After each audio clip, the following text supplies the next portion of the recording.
Good evening. Welcome to Pinstripes After Dark. I am Uncle Tats. I want to say good evening to everybody, and for all of you that tuned in to check out the history show with Lynn, Sierra, and Spencer. Appreciate everybody that did tune in. I had a great time listening to the stories, but there's something that came up during the day that I think, even though it's not Yankee related, it does warrant some news.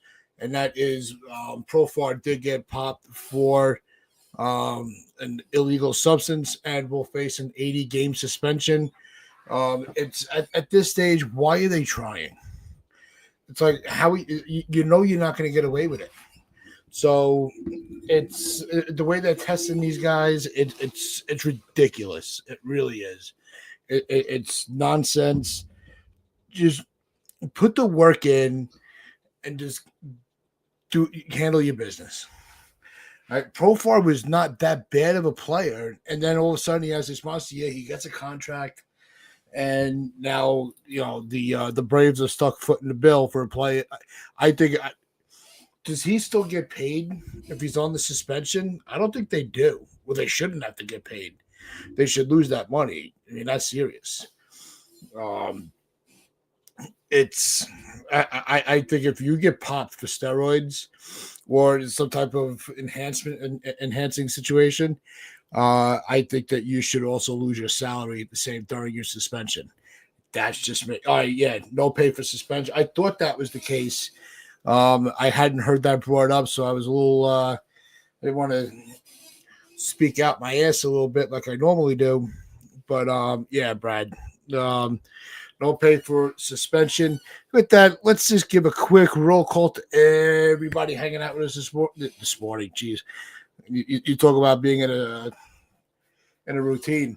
This evening, let's give a quick shout out. We got Ken hanging out with us. TC Steels, how you doing, bro?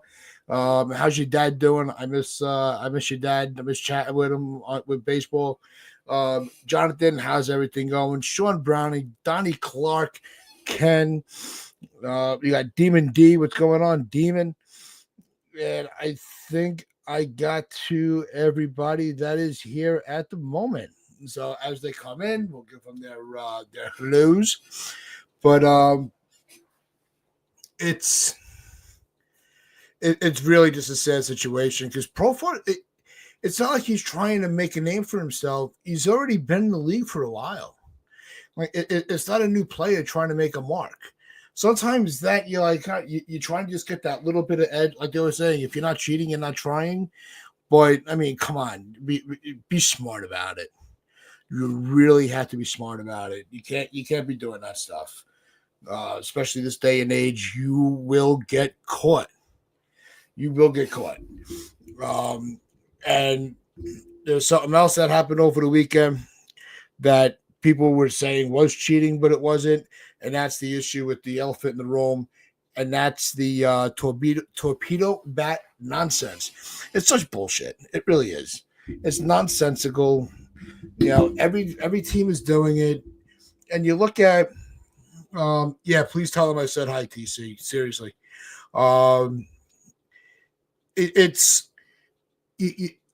We beat up a bad team. We beat up a bit, like the Royals put up 11 runs. So the Royals, cheating too, or does this vindicate what Yankee fans already knew, that this was it was all bullshit. It really was just bullshit. Brad, yeah, no, the mutt's actually laying down next to me, being nice and calm right now. So I'm hoping for it to stay that way. It's raining here, so when I got home from work and I had to let her out, and I'm like, "Come on, make it quick." And says we got a show to get ready for. And when you have a 140-pound puppy, that's soaking wet, it's not fun. Yeah, Sean, I saw that notification when I got home and I checked my phone. It's. Yeah, Ellie De La Cruz did try the torpedo bat and it went well. Oh, happy birthday to your brother, bro. Send them my birthday wishes for me. It's De La Cruz tried to beat him out. He had a really good game, and to where was that in the comments with Sean that Tito backed it up. It's the player. It's not. It's not the equipment. It's really not. Um, I don't understand why everybody had made such a big deal out of it from some washed up half-ass that wanted to get some clicks on social media. And the other thing, I teased it in the show this morning when we were doing the awards, and that part of one of my take the L's was going to be Michael K for bringing it up on the broadcast, and I want to bring that up because that's something that really did bother me. It's almost like that bro code, don't talk about it, don't bring it up unless somebody asks you about it, and try to be discreet and act like you don't know what the hell it is until they show you the proof.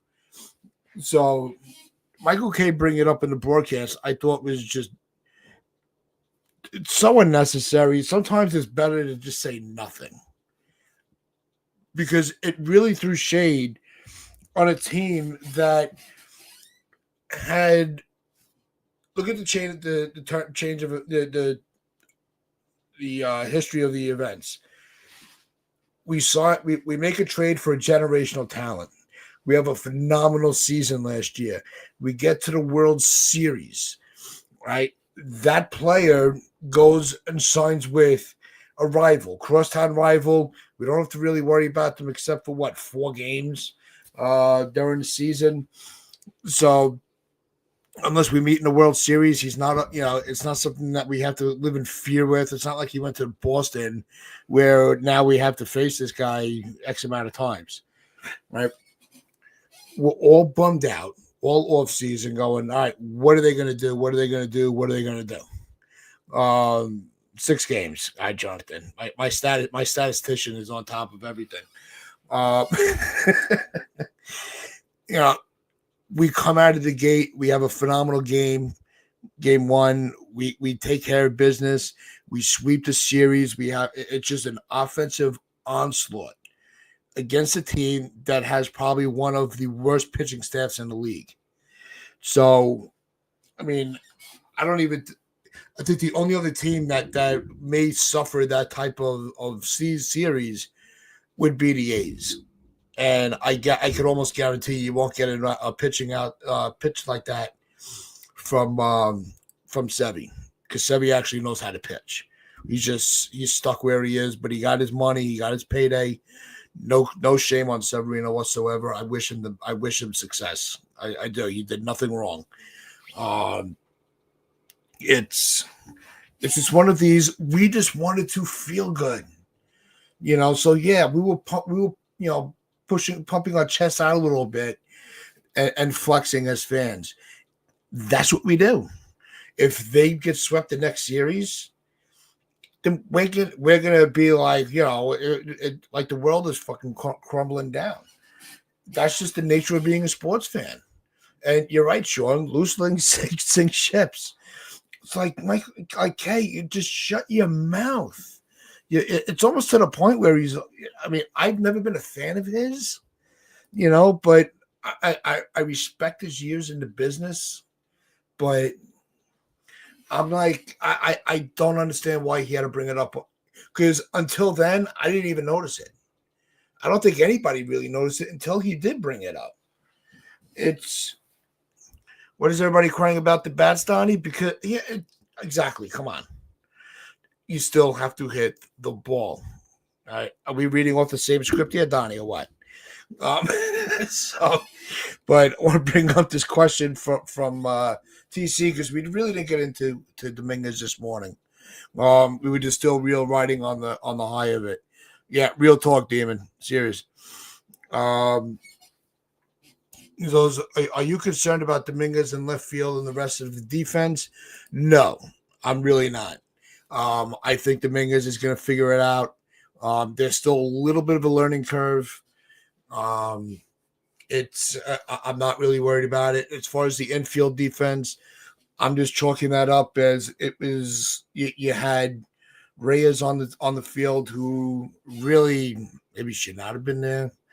But believe me, I didn't make any major league roster, so who am I to criticize him?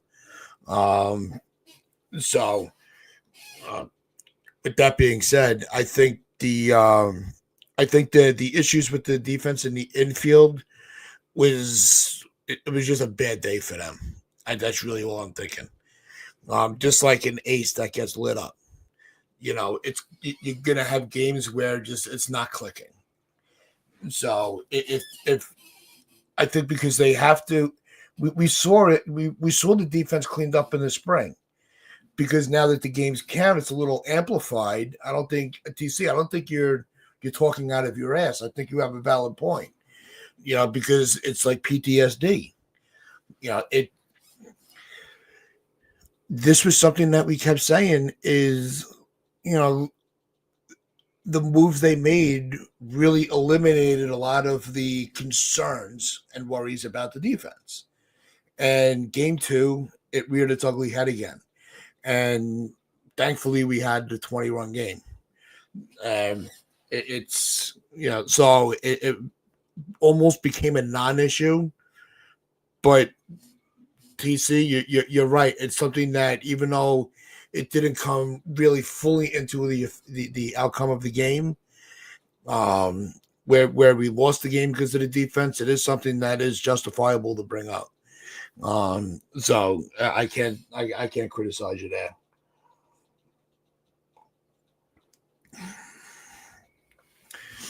Yeah, early season jitters, maybe. The one player I'm going to say I really just was not worried about with the era was Max Fried. He's won a Gold Glove. I believe he's won a Gold Glove.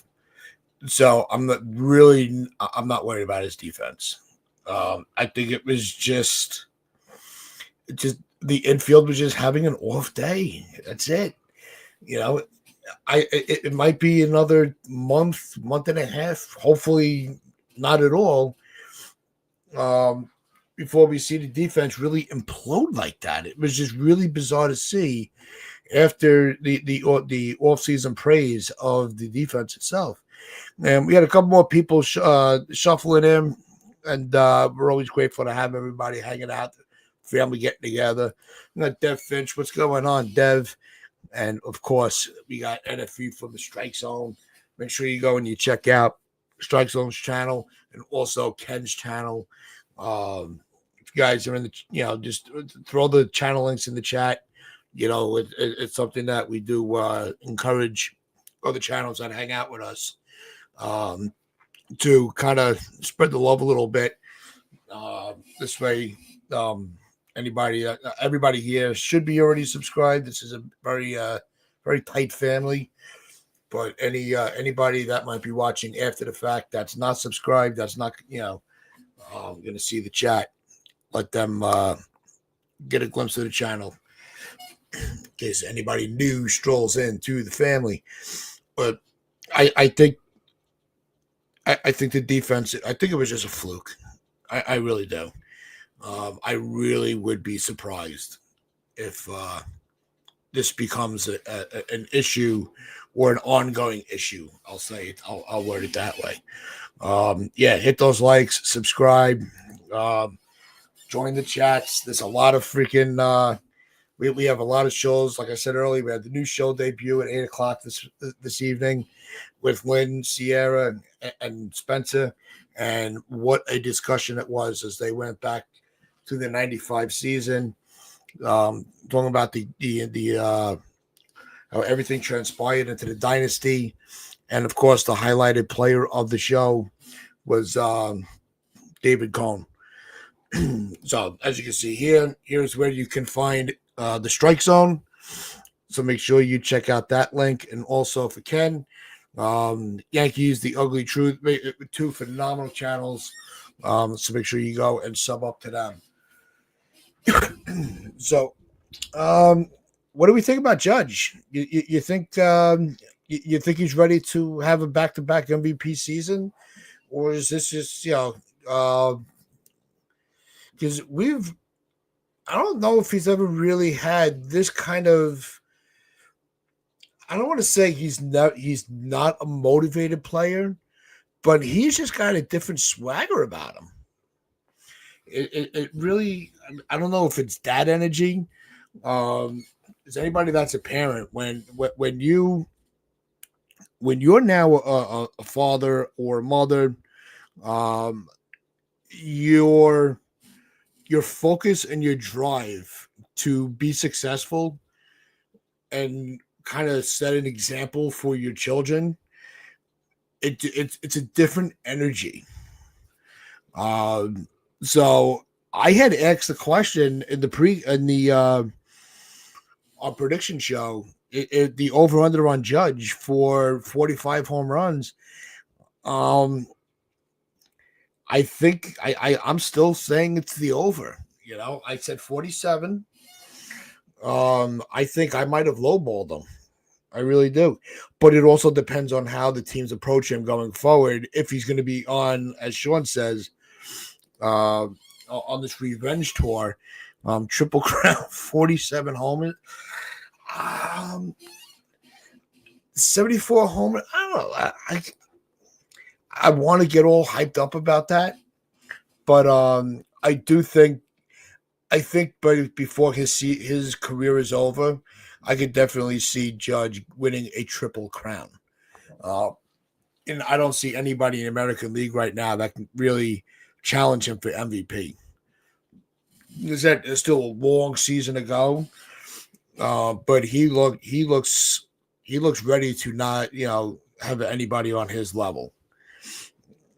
Yeah, Sean, that's right. Papa Power. Demon D is saying 65 home runs. I could see him. I can see him approaching his previous record. Now, if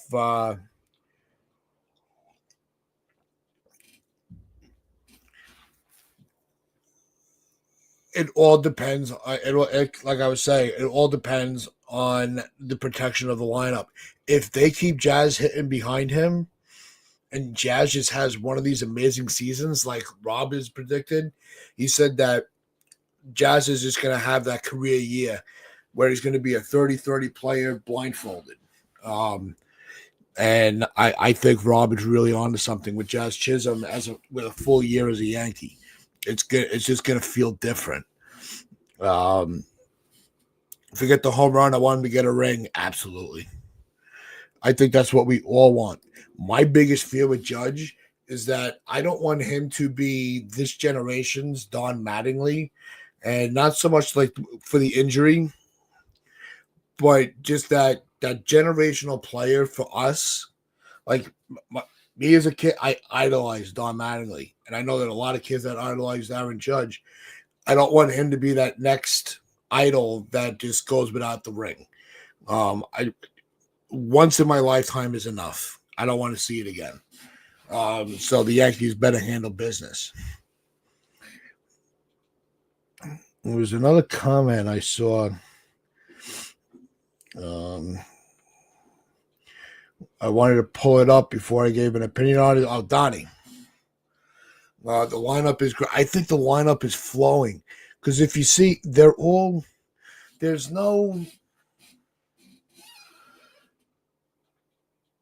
really no weakness. Like I said, in perspective, right? Let's be honest with ourselves. Let's be realists. We had an outstanding series that exceeded everybody's expect. Because if you try to tell me that you saw this coming, I'm going to call you. I'm going to call you out and say, "Yeah, bullshit. You didn't see this coming." I thought we could win the series, but I didn't think it was going to be in this fashion. Let's see as we get into the season. Let's see if because if you think this is going to be sustainable to put up these type of numbers, I mean, I think we're just lying to ourselves. Of course you did, NF. Yeah, you saw it come. Well, who knows? I mean, I didn't think I was going to get the freaking the Wells home run and know exactly what pitch it was coming on, and no, I will not let that go. Um, but I think I think this lineup will be fine because I think when you start off with a series like this, even though we know these run of the run totals are not sustainable. I think it gives them the confidence that hey, this is what we can be. We can still be a winning club. We can be, you know, a lineup that is still a threat, right? And yeah, Donnie, adding Belly and goalie was huge. It really was. It paid dividends right away, right? But look at that the 20-run game. They hit 9 home runs, right? So think of it this way: they had 11 runs that were not hit by 11 runs scored where they didn't have to hit a home run. They got driven in by other people. And so you're still getting the runners on base. You're still creating the traffic. So there were still runs put up without having to hit the home run. So that's something else to really seriously think about, and really take into perspective that this is going to be a lineup that's just it can be dangerous. And the pitching staff, if they're able to keep it and tighten it up, not the pitching staff, if the defense can tighten it up, it's only going to give more confidence in themselves. And then it's going to translate into the pitching where they don't have to worry about having 27 strikeouts. They can get a little bit of contact without having to fear if it's going to be a booted ball, an error. I think it's going to, you're going to start seeing everything just kind of fall into place and gel, and just know that we may be seeing a roster that before the first pitch was thrown, we were like, they were kind of being looked at as the underdog for the World Series, and they're like, well, don't count us out yet. We might not have the roster of the Dodgers and everybody on that team, but we can still compete. We can still do damage. And I think that's something that's going to the confidence in this team is just going to continue to build, and it's something that I'm looking forward to see how it all progresses. And Ken's absolutely right. The first challenge will be Corbin Burns tomorrow. It is going to be interesting to see how Corbin Burns with that yet another club adjusts to this team, especially coming off of the series that we just came out of. Like I said, you didn't have just your 1 through 4 or 1 through 5 or 1 through 6 that were carrying the team. Everybody was getting in on it. Right, Dominguez might not have had the best offensive numbers, but like those 2 walks, he worked. Belly with sack flies. Having speed on the bases to take the extra base. All of this sits in the head of the pitcher. So one mistake can really snowball very quick.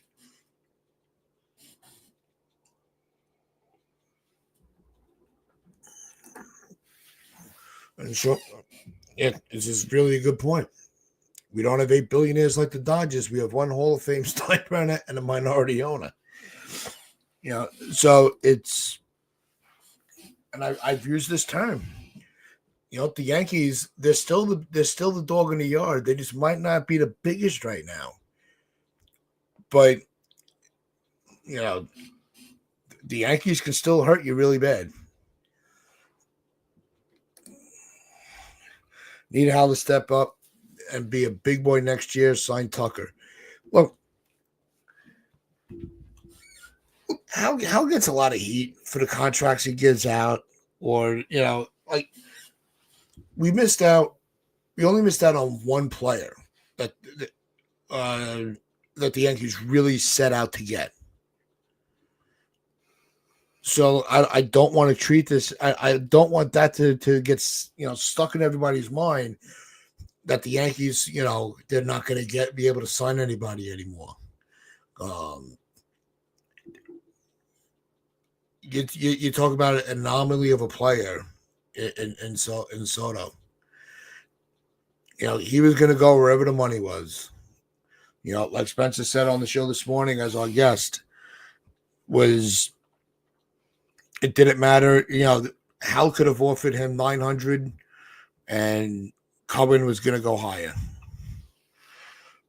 And Sean, George signed whoever he wanted, but keep in mind here, that was in an era where nobody had the financial ability, the flexibility like Steinbrenner had. Nobody was on his level. And we also didn't have luxury tax and shared revenue and all that bullshit. George didn't have to operate in that. So it really, it's two different things. You're talking about two different eras.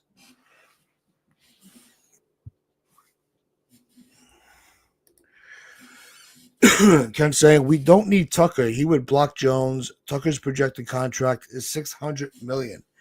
Yeah, there's going to be some big freaking markets on, big players on the market. There's also Vlad. What's going to happen with him? He wants big money.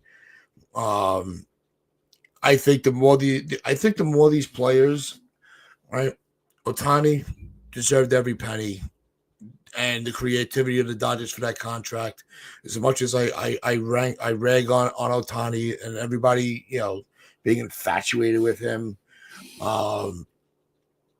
He is one of the best ball players that's ever played the game, right? We know that. I think that the more these players that think, you're playing a game. So fun, all in all, essentially you're just playing a game. To make all that money, what are you going to do? I think the more these players keep pushing for these big contracts, and I don't discourage anybody from making $1, you're going to cause a shutdown. You're gonna end up with a lockdown season. And I think if the players are the ones that, if they're the side that's the most unreasonable to force MLB to just shut it down and have nothing and negotiate, then I don't think they should get paid. Look, if you don't want to play, then I'm not going to pay. That's me. And I'm a union guy saying that. It gets to the point where it's the MLB's, the owners that they got to strong on these guys and say, look, enough's enough. We're not talking about the revenue that comes in like the NFL. Baseball does very well. But like baseball has enough problems. They don't need to worry about, 4 or 5 guys that want to make close to $1 billion. Ruin the game that we've all enjoyed. That would piss me off. Because if they're going to be that freaking stubborn about it, then I don't want them on the team. I don't want that toxicity. I don't want it at all.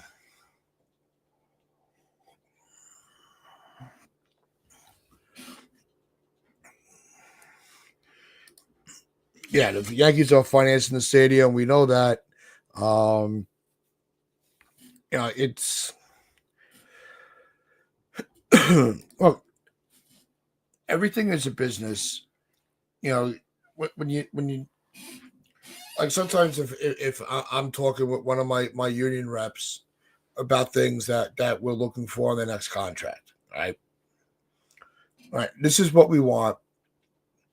And right before we go to the negotiating table, we get they give us a form to fill out of anything that we want brought to the table on our behalf. Now, I always put, I always put three things. One that's absolutely, I don't think there should be any negotiating on. We should get one thing that there's almost a chance in hell we'll ever get it, but like I always taught my kid, you can't get what you don't ask for. And it may, snowball, the thought process into something that you weren't thinking about. So you kind of gotta be realistic in your ask when you're getting into a collective bargaining agreement. So the 94 strike was resolved when a federal judge intervened and reinstated the previous CBA. I was 94. I was just starting high school, so I wasn't really too in the weeds with how all that was going on. And so, yeah, Soto's got his own security. Yankees need to sign Murakami and make a statement to the Dodgers. Well, it all depends if he picks us. We've made offer on the. It's not like the Yankees didn't make offers on anybody. It was just a matter of if the player accepted the offer from us or another team that was competing for him. That's really what it comes down to.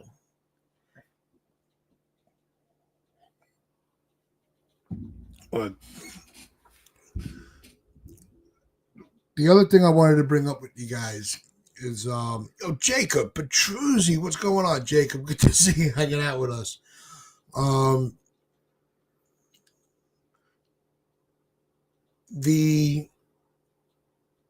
was a little bored today, and I was curious to see after the weekend with everything, if I wanted to get the feel of the host on the Fan. All right, so I went on the Odyssey app, a little plug for them, and I went and I listened to the opening of all the shows today, and I got to give credit. A lot of them were really not making a big deal out of it, but there was also there was a narrative brought up about this big brother, little brother. And I don't want to say the guy's name, just because I don't feel like we need to. If you know it, if you know, you know. We don't feel like we're now the little brother because you got our player. And we're not sour about it. We're not crying about it. We're simply just admitting, not admitting, we're saying, like I said earlier, we just wanted to enjoy the fact that we had just had for the postseason, the offseason, the spring with all the injuries. We've been on this freaking roller coaster of emotions of what this team is going to look like. And now that we finally have a good series, the little brothers celebrate the World Series on opening day. Go fuck yourself. All right, go fuck yourself. Because it's you want to start off the season on the right foot. That's all we ask for. Just give us a little bit of hope that we're going to be able to have moments like this throughout the season. We want those series where it's no doubt Yankees got it. This team, nobody can beat this team. And then we saw in in August last year, this team couldn't beat anybody with that with our lineup. We still couldn't get we still couldn't get out of the gutter. So I think this whole big brother, little brother has got to go. Knock it off, because it's only the Met fans that bring that up. Only Met fans are bringing up this big brother, little brother, because Yankee fans were above that. I know I am. I feel that we all are that are in the chat now. We don't care. We don't put the thought into you like you do to us. We really don't care. Just it's gonna make the season just that much more exciting. Yeah, you might have the most expensive ball player that's ever, but we have the best right now. So right now the record is how we flex with our record. Rizzo to the Cardinals. Okay.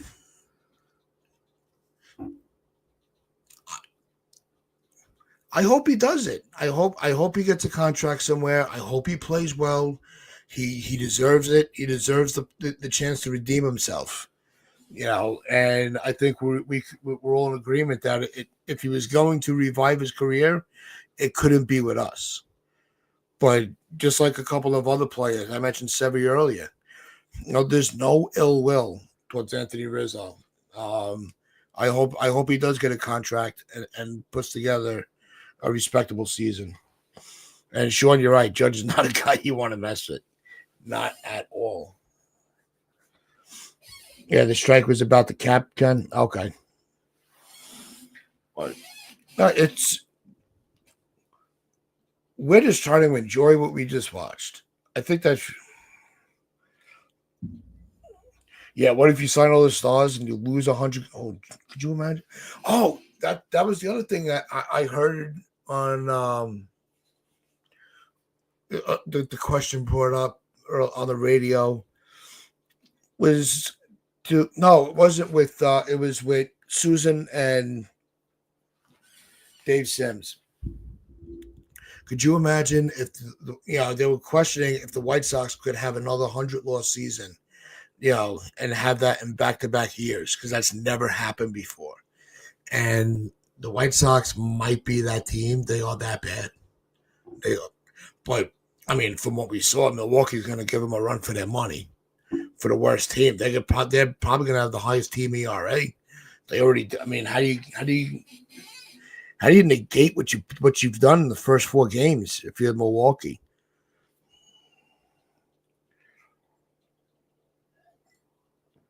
No, Donnie, he didn't need the torpedo bat, and he's not going to use it.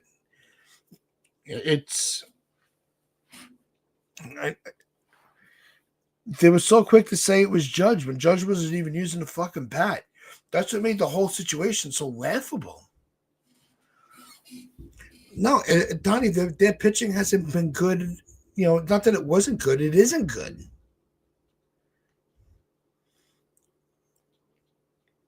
It's not good at all.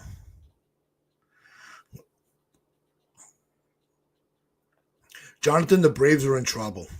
The Braves they're in injury hell too. Nesta. I felt bad for Nesta. I really did. Look, I ain't gonna give the win back, but it's. I was hoping. Look, I heard that in the game, the next day, he was on the field and the fans were very. They showed a little of appreciation to him. He took his cap, he tapped his heart, and he went on with his business. And for everybody that was, I almost wanted to criticize him for not taking questions. Would you want to sit in front of a camera after that? I wouldn't. I would not want to do that at all. Yeah, Peralta's a good pitcher. It was just.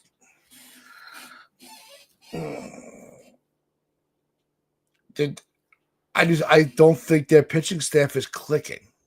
Like I would be surprised if this happens, all season long. But because they're going to make adjustments. But yeah, Peralta, I don't think it's going to be a problem. I think they're going to figure it out. I mean, they didn't just stumble out; they face planted into the 2025 season. And as a baseball fan, I'm sorry, you don't want to see it. You don't want to see that happen. It's not good for the game. It may be good for a couple of clicks on the internet for some articles, but it's just a shame that Milwaukee, because it's a very respectable franchise. It's a shame that they face planted coming out of the season. Yeah, and Ken, that's another good point. Especially the profile of Verdugo will have the opportunity to play in Atlanta. So good for Verdugo. He's another player. It didn't work here. He did nothing wrong. He brought he brought a sense of energy in the beginning of the season that we were all emulating and barking and all that shit. I hope for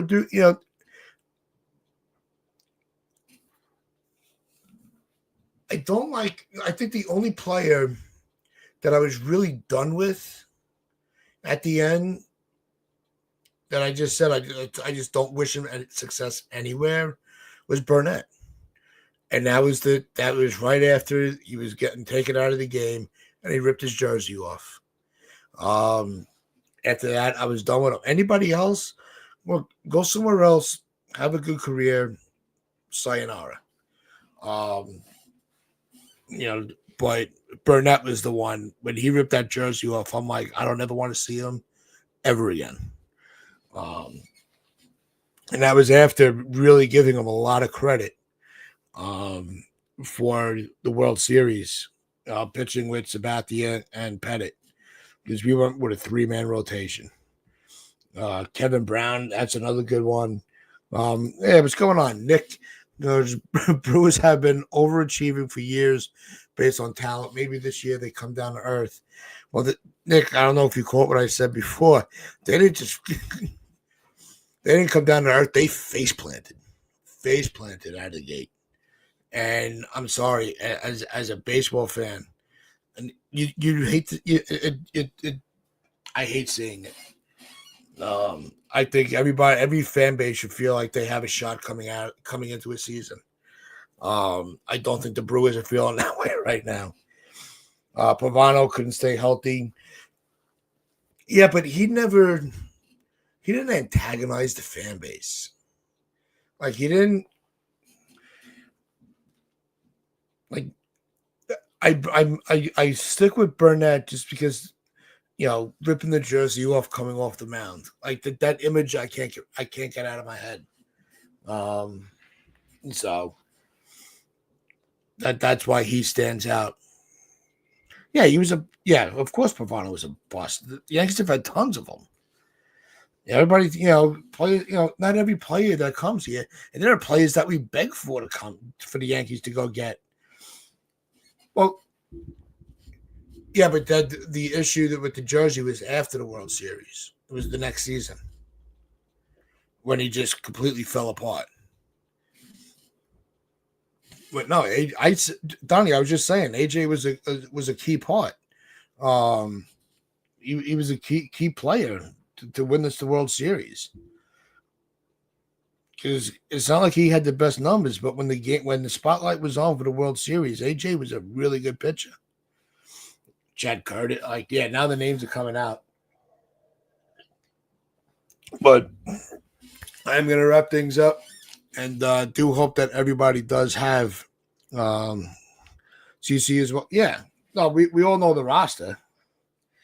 But Reggie's fist fight, yeah, that turned a lot of fans off, Ken. That really did.